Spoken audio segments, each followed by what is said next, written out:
Mohon penjelasannya mengenai penggunaan aplikasi atau sistem operasi bajakan.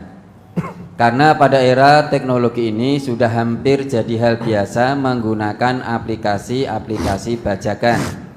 Juga karena mahalnya sistem operasi original yang harganya berjuta-juta. Misalnya Microsoft, Windows, Photoshop, dan lain-lain. Dan bagaimana hukumnya pendapatan yang dihasilkan dari aplikasi-aplikasi bajakan tersebut, Ustaz? Engko dijawab tenanan gelo. Karena hampir semuanya pakai bajakan. Jenengan gelo atau tidak gelo, kita nggak peduli. Yang penting kita lihat bagaimana dalam Islam. Sekarang yang punya aplikasi itu mengizinkan tidak dibajak. Kalau mengizinkan ya berarti boleh. Kalau tidak mengizinkan berarti tidak boleh. Kalau kita melakukan itu membajak, dolim kita, berbuat dosa kita, melakukan satu kedoliman. Itu ibaratnya dia punya barang, kita curi. Dia punya barang, disimpan, kita ambil. Orang nembung. Itu namanya mencuri. Berlaku dolim. Nah, orang Islam yang sesungguhnya harusnya tidak memakai yang bajakan-bajakan. Oh, yang ori mahal. Ya kalau mau pakai ori murah ya ditembung gitu loh. Kirim email, mohon izin untuk membajak gitu loh. Yang diperbolehkan bajak itu sawah gitu loh. Itu boleh bajak sawah.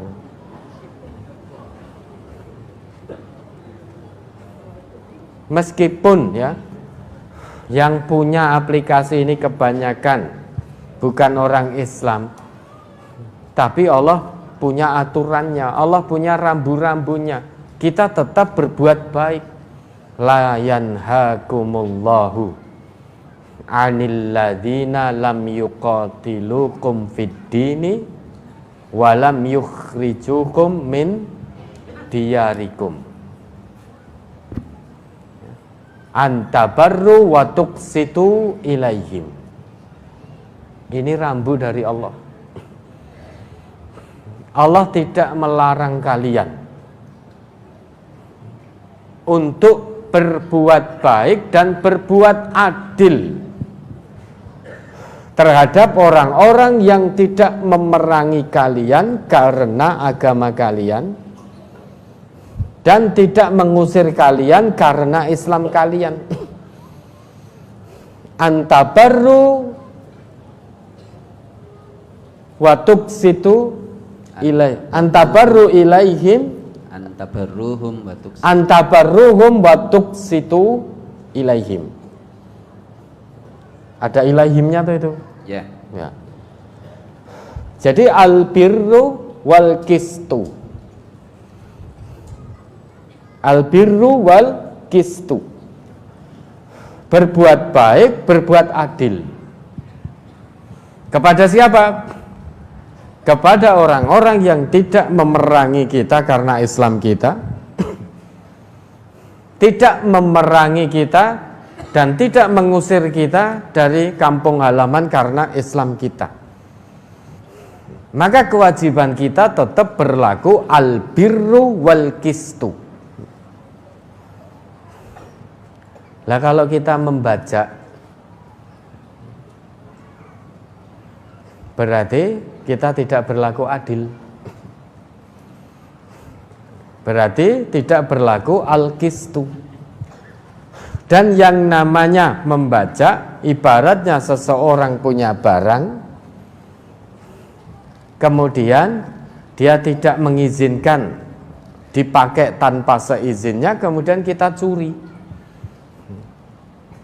Lah mengambil sesuatu yang bukan miliknya tanpa izin itu bukan kebaikan.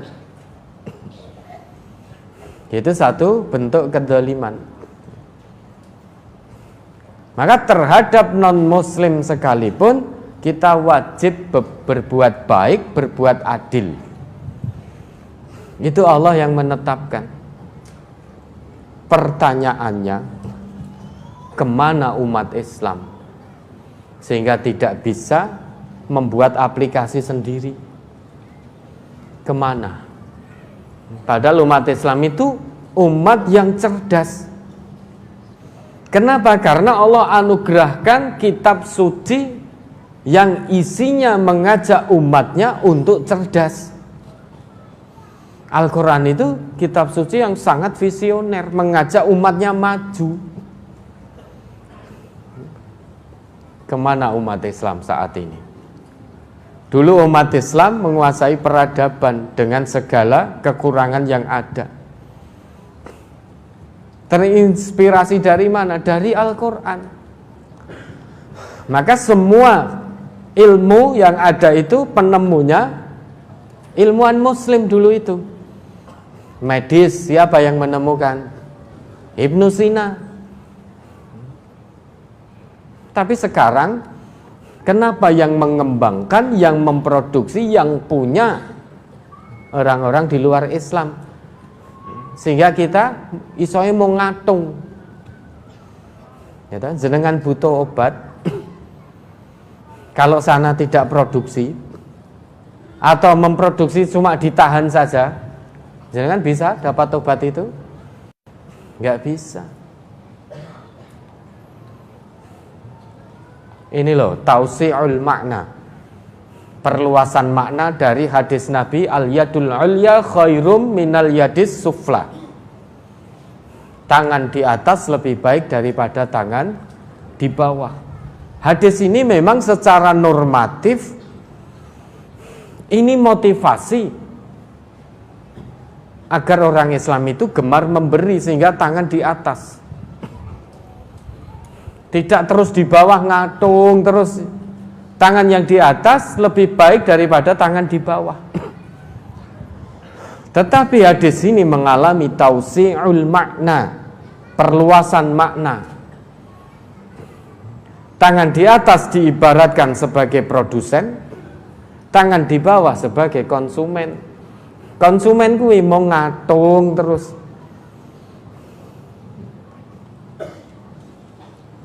Saat kita butuh obat-obatan, andai kata mereka, orang-orang di luar Islam tidak memproduksinya atau memproduksi kemudian menahannya, tidak diperjualbelikan kepada orang Islam, kira-kira kita bisa dapat obat itu tidak? Tidak dapat. Kata Cak Lontong, mikir gitu loh. Mikir. Umat Islam ini punya kitab suci Al-Quran. Di Quran kita temukan ayat innama yakhsyallaha min ibadihil ulama kul hal yastawil ladina ya'lamun wal ladina la ya'lamun. Ulama ya'lamun, alim, itu semuanya dari ilmun. Ilmun itu pakar. Jadi pakar di bidang masing-masing, di disiplin ilmu masing-masing, ilmunya diikat dengan takwa. Sehingga pakar dalam ketakwaan, ketundukan kepada Allah, pakar dalam ilmu-ilmu pengetahuan yang memang dia concern di situ. Ini Quran mengajak kita maju. Dan orang Islam generasi dulu terinspirasi dari Quran ini. Maka beliau-beliau pakar betul. Ketaatan pada Allah, khusyuk betul, tunduk betul. Kemudian di ilmu pengetahuan pakar betul. Sehingga ilmu itu kalau diikat dengan akhlak, diikat dengan takwa, dia akan berguna bagi orang lain, maslahat. Tapi kalau ilmu dipegang oleh orang-orang yang tidak punya akhlak, ilmu dipegang oleh orang-orang yang tidak beriman kepada Allah, potensi besar dengan ilmunya akan menimpakan madarat kepada orang lain. Tapi jika ilmu itu diikat dengan takwallah, ketakwaan kepada Allah, maka ilmunya akan digunakan dalam kebaikan, bermanfaat, maslahat untuk manusia dan kemanusiaan. Lah sekarang dunia serba digital, serba aplikasi. Kemana orang Islam? Banyak orang cerdas. Jangan dikira yang membuat aplikasi-aplikasi itu bukan orang Islam. Banyak orang Islam yang bekerja di perusahaan-perusahaan pembuat aplikasi, yang buat orang Islam aplikasi itu. Tapi kenapa orang Islam saat ini ijik ngatung terus terhadap ke aplikasi itu? Karena umat Islamnya tidak mau bersatu. Iso nggawe ra iso adol. Ini butuh kebersamaan, butuh bersatu. Di semua lini, di semua bidang. Maka yang terjadi ya seperti ini, tanpa sadar wong Islam do nyolong. Kita nyolong aplikasi, baca aplikasi, berlaku dolim, tidak adil pada pemilik aplikasi itu tanpa kita sadari. Yang namanya membaca itu bukan perbuatan kebaikan, dan itu bukan satu keadilan. Sedangkan perintah Allah terhadap orang-orang yang tidak memusuhi kita karena Islam kita, tidak mengusir kita karena Islam kita, kata Allah, antabarruhum wa tuqsitu ilaihim. Berlaku adillah, berbuat baiklah kepada mereka, berlaku adillah kepada mereka. Lapun kadung, sekarang laptop saya, wah ini jangan-jangan bajakan juga ini.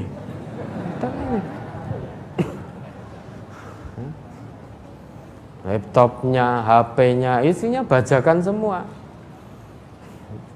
Nah, bagaimana kirimkan email izin baca? Kalau diizinkan boleh, ya sudah boleh. Kalau tidak diizinkan, ya tidak diperbolehkan berarti.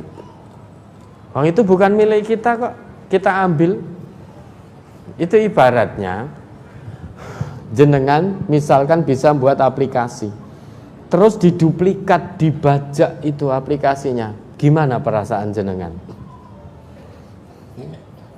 Padahal kalau jenengan punya aplikasi ini digunakan orang lain membeli, tiba-tiba secara masif aplikasi buatan jenengan dibajak, sehingga tersebar luas, orang menggunakan, jenengan tidak dapat apa-apa. Gimana perasaannya? Kalau boleh ya boleh. Mungkin saat ini kita mengatakan boleh karena kita bukan pembuat aplikasinya. Oh, nek kula boleh kok. Belum tentu. Belum tentu. Maka hati-hati ya. Hati-hati, seringkali kita berlaku dolim, tidak adil, namun tidak kita sadari. Kenapa? Karena perbuatan itu sudah mendarah daging, sudah menjadi sangat umum, sehingga kita hanya ikut-ikutan. Lah kalau ori mahal, lah kalau tidak mau menggunakan yang ori karena mahal, ya jangan pakai. Kalau mau menggunakan itu izin dulu. Izin dulu. Kita ini orang Islam, untuk segala sesuatu yang bukan milik kita itu harus izin.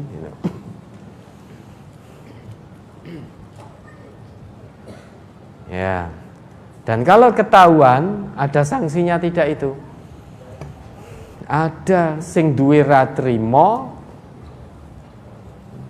dipermasalahkan bayar denda sekian miliar kan itu. Plus dipenjara. Ya nanti kalau ketahuan ya dijalani itu sanksinya. Dijalani. Jangan sambat. Berani bajak, berani bertanggung jawab.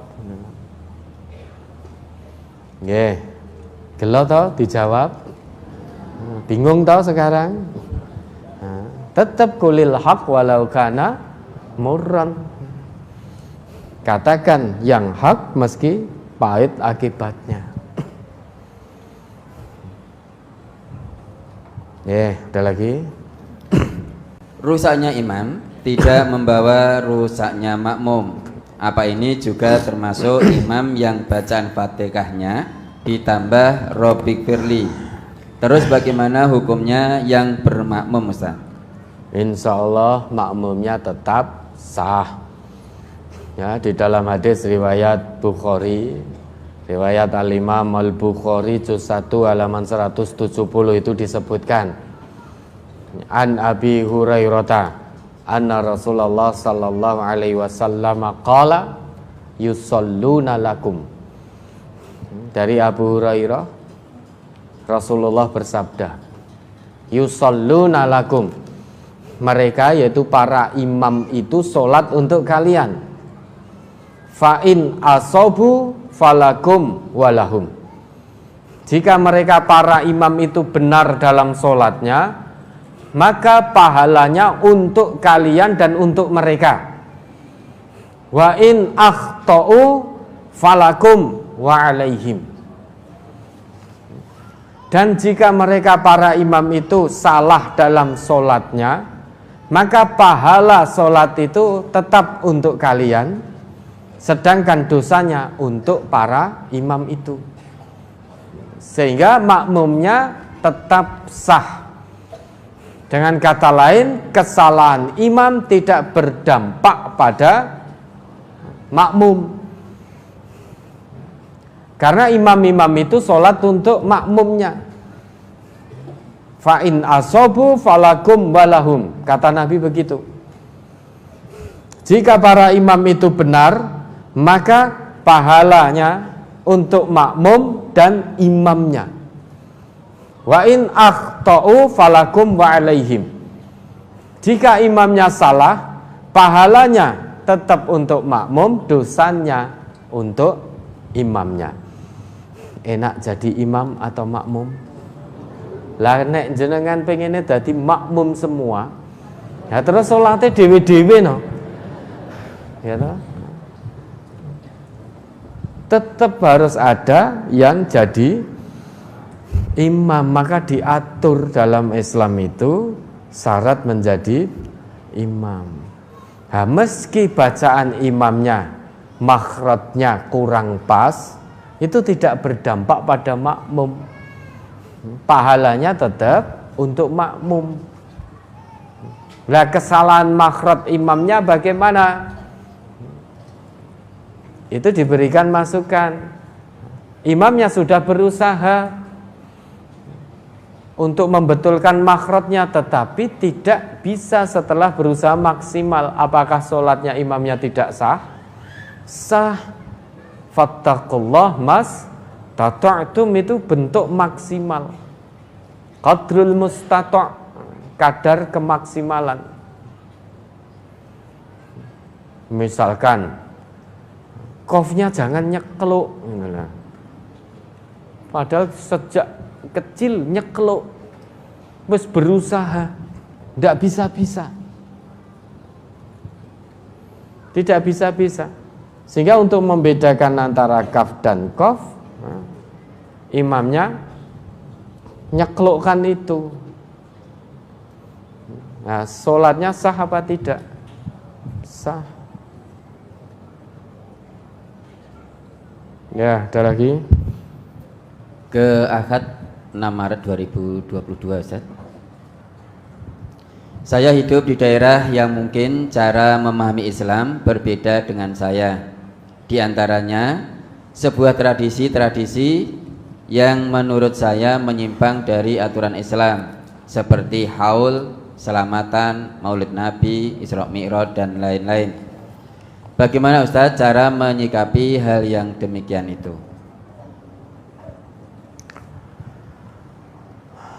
Cara menyikapinya mudah. Panjenengan mengamalkan sesuai yang panjenengan pahami dan yakini berdasarkan dalil yang sudah dipahami. Kalau belum menemukan dalilnya, belum mendapatkan dalilnya, ya jangan mengamalkan. Lah mereka biar mengamalkan apa yang mereka pahami dan yakini. Sudah selesai, cara menyikapinya seperti itu. Wes ndak usah ribut. Jadi panjenengan mengamalkan berdasarkan dalil yang sudah dipahami, diyakini kebenarannya. Mereka juga mengamalkan berdasarkan apa yang dipahami dan diyakininya. Lana a'maluna walakum a'malukum. Ya, ada lagi.